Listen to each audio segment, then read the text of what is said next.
Selamat datang di channel Trading for Better Life. Di video ini saya akan coba men-sharing pengalaman saya untuk melihat bagaimana cara bandar menjebak retail supaya teman-teman bisa terhindar dari masalah dan membeli saham-saham di harga atas. Semoga analisa yang diberikan ini bisa bermanfaat dan membantu teman-teman dalam mengambil keputusan. Untuk teman-teman yang mau merequest saham untuk dianalisa, bisa like dan komentar pada posting Instagram Trading for Better Life yang dipost setiap hari Selasa dan Jumat. Dan bagi teman-teman yang belum subscribe channel ini, silakan tekan tombol subscribe agar tidak ketinggalan informasi dan analisa saham terbaru yang akan diupload setiap harinya. Teman-teman pasti pernah mendengar atau malah merasakan sendiri membeli sebuah saham karena melihat harganya mulai naik, plus keluar berita atau rumor saham tersebut prospek kedepannya sangat bagus. Tapi pada saat kita beli, malah ternyata kita membeli di sekitar harga pucuk atau malah di pucuknya. Setelah itu malah harga sahamnya terus bergerak turun. Kasus ini banyak terjadi, apalagi pada saat pandemi seperti sekarang. Karena pada saat pandemi ini, banyak investor dan trader baru yang sebelumnya belum pernah masuk ke dunia saham, saat ini mulai masuk dan malah terjebak pada saham-saham seperti ini.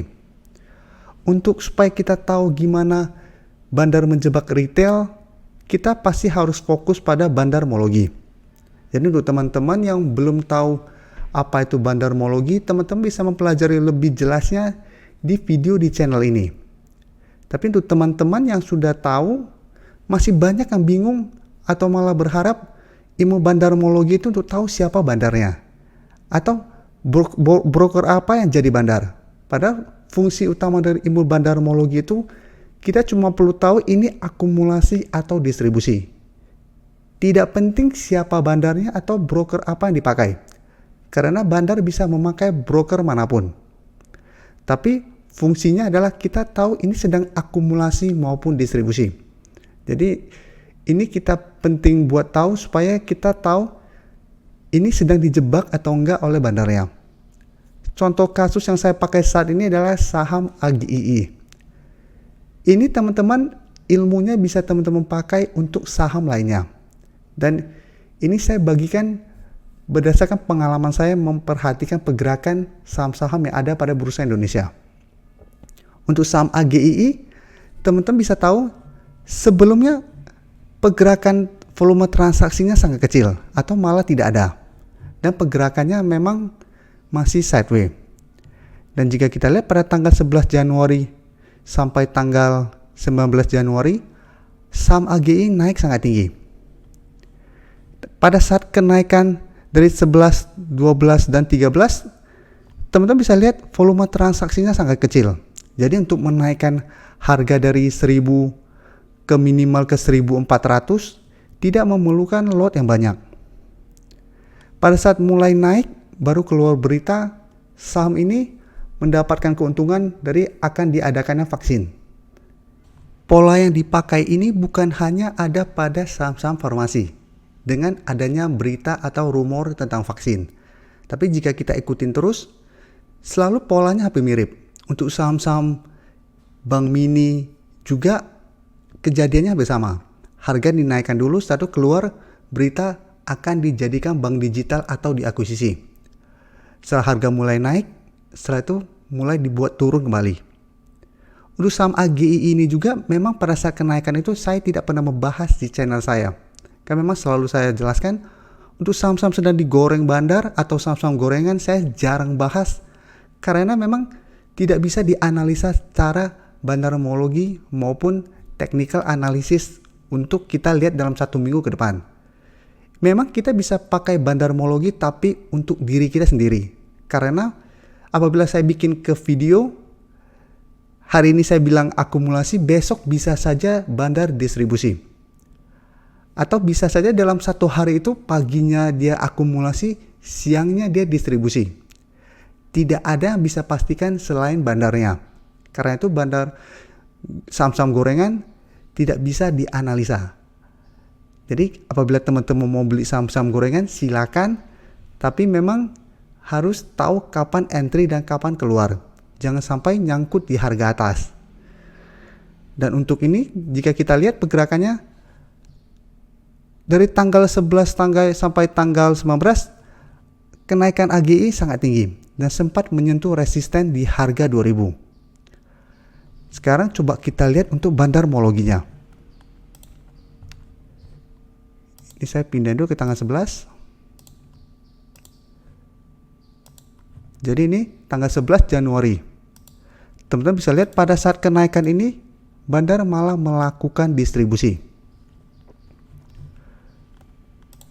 Jadi harga naik, tapi bandar tidak melakukan akumulasi.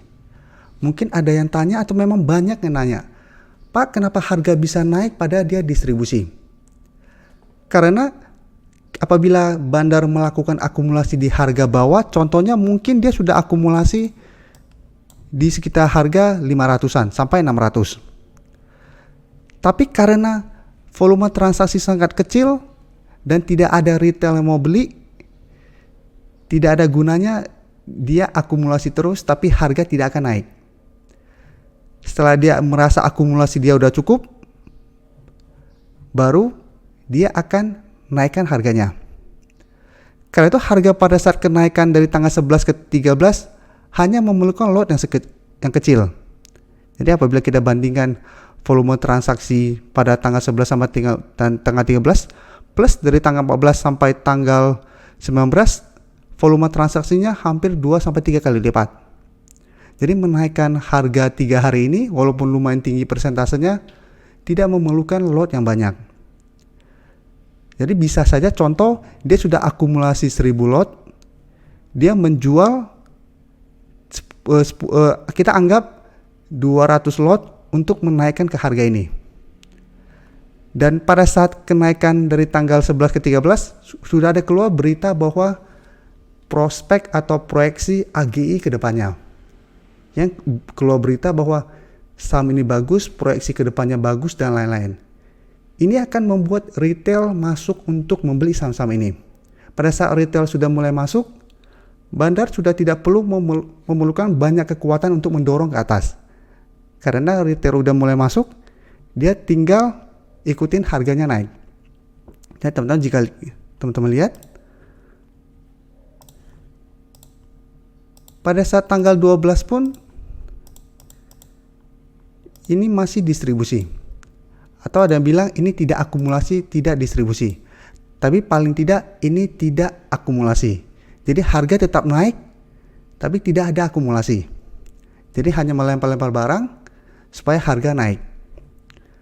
Dan jika kita lihat tanggal 13, ini masih distribusi. Sekarang kita pindah ke tanggal 14. Teman-teman bisa lihat, padahal di grafik tanggal 14 harga masih naik. Tapi bandar masih terus melakukan distribusi.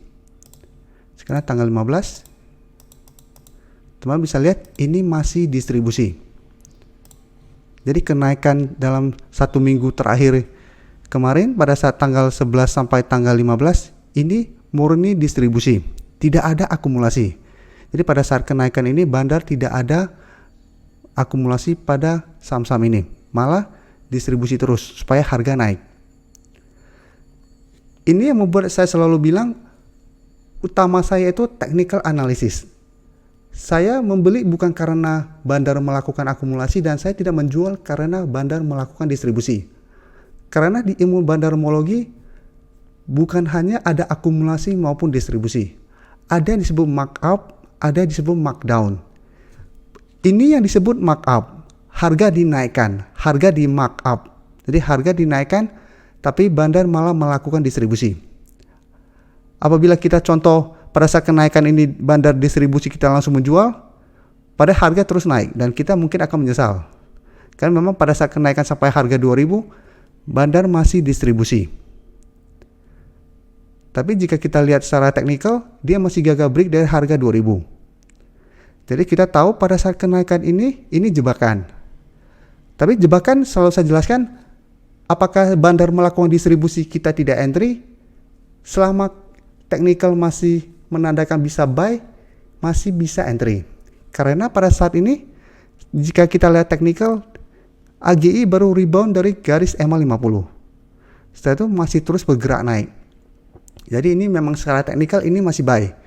Tapi karena bandar homologi ada distribusi, selalu saya jelaskan kita harus hati-hati. Berarti kita harus pantau terus saham ini. Apabila ternyata pada keesokan harinya mulai terbentuk candle merah plus ada distribusi, kita take profit.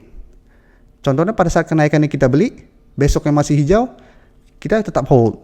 Masih hijau, kita tetap hold. Pada posisi ini kita sudah harus hati-hati. Karena sudah dekat dengan resisten plus candlenya doji. Dan saya sudah jelaskan candle doji menurut saya kurang bagus. Apalagi pada keesokan harinya terbentuk, ada yang bilang ini shooting star. Dan terlihat memang mulai terbentuk candle merah dan terlihat gagal break dari harga 2000. Apabila mau cari aman, biasa sudah take profit di daerah sini. Karena memang terlihat masih gagal break dari resisten. Dan sekarang kita lihat lagi pada kasus ini. Pada tanggal 1 Februari. Jika kita cuma lihat technical, sahamnya memang gagal break dari harga di 2000 terus bergerak turun. Tapi pada saat menyentuh garis EMA 50 dia berhasil rebound. Karena berhasil rebound, ini sebenarnya memang kita bisa entry di sekitar garis EMA 50. Tapi kita lihat dulu untuk tanggal 1 Februari.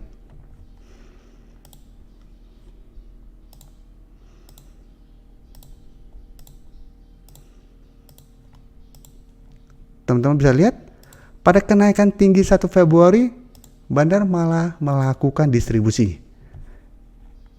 Jadi kita tahu kenaikan ini juga jebakan. Apalagi kenaikan ini pas di harga 1600 yang merupakan resisten. Terlihat gagal break, mulai turun lagi, baru rebound, baru gagal break kembali dan saat ini mulai bergerak turun. Apabila kita cuma lihat technical, memang masih ada potensi untuk rebound dari garis EMA 150. Tapi karena saat ini saham AGI sedang digoreng, kita tidak bisa terlalu fokus juga dengan technical. Semua tergantung dari bandarnya. Cuma kita sekarang apabila kita sudah tahu kondisi seperti ini, kedepannya teman-teman sudah bisa hati-hati. Pada saat teman-teman lihat kenaikan tinggi tapi tidak ada akumulasi, teman-teman sudah harus waspada akan ada penurunan lanjutan. Jadi bisa kita lihat setelah kenaikan 5 hari, 7 hari kemudian terus bergerak turun. Pada saat kenaikan candle hijau yang apabila kita lihat candlenya ini lumayan solid, karena body candlenya sangat besar, tapi malah ini distribusi. Jadi ini jebakan bandar juga supaya retail masuk. Dan ada yang bilang tidak perlu melihat broker summary untuk tahu akumulasi atau distribusi, tinggal lihat volume transaksi. Dan apabila kita lihat volume transaksi besar, itu berarti akumulasi. Padahal itu menurut saya pribadi pola pikir yang salah. Ini cuma menandakan volume transaksi. Jadi dalam satu hari itu transaksi orang jual beli saham ini lumayan besar. Tapi apakah naiknya transaksi pada saham ini menandakan akumulasi? Belum tentu. Bisa saja ini distribusi. Karena apabila ada yang menjual pasti ada yang membeli. Tinggal ini pindahnya ke orang lebih banyak atau malah dikumpulkan oleh satu orang atau beberapa orang saja. Itu bedanya akumulasi atau distribusi. Bisa juga volume transaksi tinggi tapi tidak ada akumulasi maupun distribusi. Hanya lempar-lempar barang supaya kelihatan volume transaksi tinggi, tapi malah dijebak juga oleh bandar. Jadi untuk teman-teman yang sebelumnya belum pernah mempelajari ilmu bandarmologi, paling tidak kita harus tahu. Tapi selalu saya jelaskan itu bukan patokan kita untuk entry membeli saham dengan memakai ilmu bandarmologi. Karena sebuah saham sedang akumulasi belum tentu naik, bisa saja turun. Saham-saham sedang didistribusikan juga, seperti yang kita contoh ini, belum pasti akan turun, bisa saja juga naik. Karena memang ada yang namanya markup atau markdown. Tapi intinya ini jebakan untuk supaya retail masuk membeli saham-sahamnya. Karena memang mereka sudah akumulasi di harga bawah. Saat harga dibuat naik, tinggal mereka jualan. Setelah mereka jualan, harga akan dibuat turun kembali. Saat harga mereka anggap udah cukup murah, mereka akan akumulasi kembali. Jadi teman-teman harus analisa setiap hari. Karena ada memang pergerakan saham yang bandarnya sama. Contoh, saham KF dengan Indofarma bandarnya sama. Jadi apabila kita lihat pergerakannya hampir mirip, candlenya juga hampir mirip. Dan tiap-tiap bandar biasa mempunyai ciri khas yang sama. Jadi apabila contoh bandar A biasanya pergerakannya kayak gini, kita akan tahu kedepannya akan gimana. Jadi kita bisa tahu ciri khas masing-masing bandar.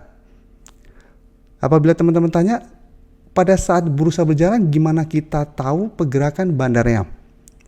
Ini saya akan kasih contoh untuk apabila kita lihat bid dan offer. Apabila teman-teman lihat untuk saham-saham gorengan memang sangat gampang mereka menghilangkan lotnya.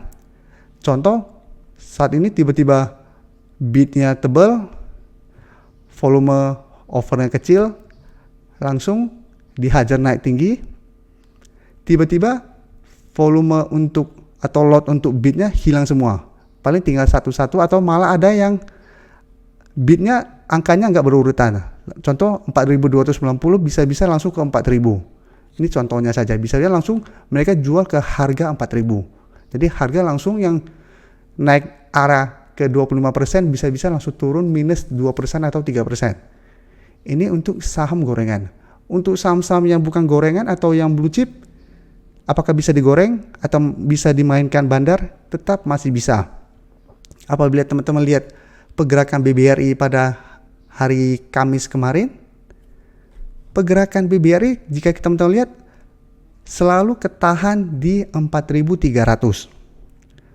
Jadi lot untuk bidnya lumayan besar, lot untuk offer yang di 4.300 kecil, tapi setiap kali mau habis lotnya akan selalu bertambah. Jadi walaupun kelihatan akan dibuat naik tapi tidak naik-naik, tapi tiba-tiba langsung dibuat turun. Kado sempat ke harga 4.210. Jadi lot yang untuk bid yang tebal-tebal tiba-tiba mulai hilang, langsung dihajar ke 4.210, satu dibuat naik kembali.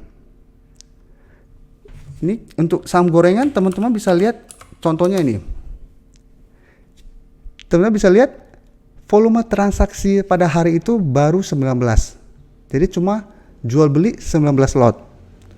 Apabila kita lihat transaksi hariannya, pada jam 9 cuma jual beli 1 lot turun 6%. Setelah itu bisa naik ke 5%, cuma jual 1 lot. Dan dari minus 3% naik ke arah atau 25% cuma butuh 1 lot. Karena itu kita bisa lihat bahwa menaik atau menurunkan harga saham sebenarnya sangat gampang apabila memang sahamnya saham gorengan. Karena memang tidak terlalu diperhatikan oleh retail. Tapi biasanya setelah dinaikkan 1 atau 2 hari baru keluar berita atau sengaja di forum-forum saham dikasih informasi bahwa saham ini saham bagus dan lain-lain, baru retail akan mulai tertarik untuk masuk dan harga akan digoreng. Padahal sebelumnya mereka sudah mempunyai saham-saham di harga bawah. Ini juga berlaku untuk saham-saham IPO. Karena masih banyak teman-teman yang terjebak pada saham-saham IPO. Karena saham-saham IPO lebih parah karena sebelum IPO bandar biasa sudah mempunyai banyak lot. Jadi pada saat awal pembukaan IPO, awal perdagangan bursa pertama, mereka tinggal jualan. Karena memang sebelumnya mereka sudah mempunyai jumlah lot yang sangat besar. Karena itu juga saya tidak pernah menganalisa saham-saham IPO. Karena memang tidak bisa dianalisa. Untuk indikator teknikal saja belum ada untuk saham-saham IPO. Karena itu untuk beli saham IPO sebenarnya hampir mirip dengan saham gorengan. Jadi apabila teman-teman membeli saham seperti itu harus sangat disiplin. Dan saya tidak menyarankan untuk teman-teman yang baru memulai trading saham atau investasi saham untuk membeli saham-saham IPO atau saham-saham gorengan. Jadi semoga informasi yang teman-teman dapatkan dari sharing pengalaman saya ini semoga berguna dan bermanfaat. Apabila teman-teman merasa ini ilmunya bermanfaat, teman-teman bisa bantu share ke teman-teman supaya tidak banyak yang terjebak oleh bandar dan nyangkut di harga atas. Terima kasih telah menonton video ini. Like dan share video ini bila bermanfaat bagi teman-teman. Dan support channel ini dengan cara tekan tombol subscribe agar channel ini bisa makin berkembang dan bisa membantu lebih banyak orang lagi. Terima kasih.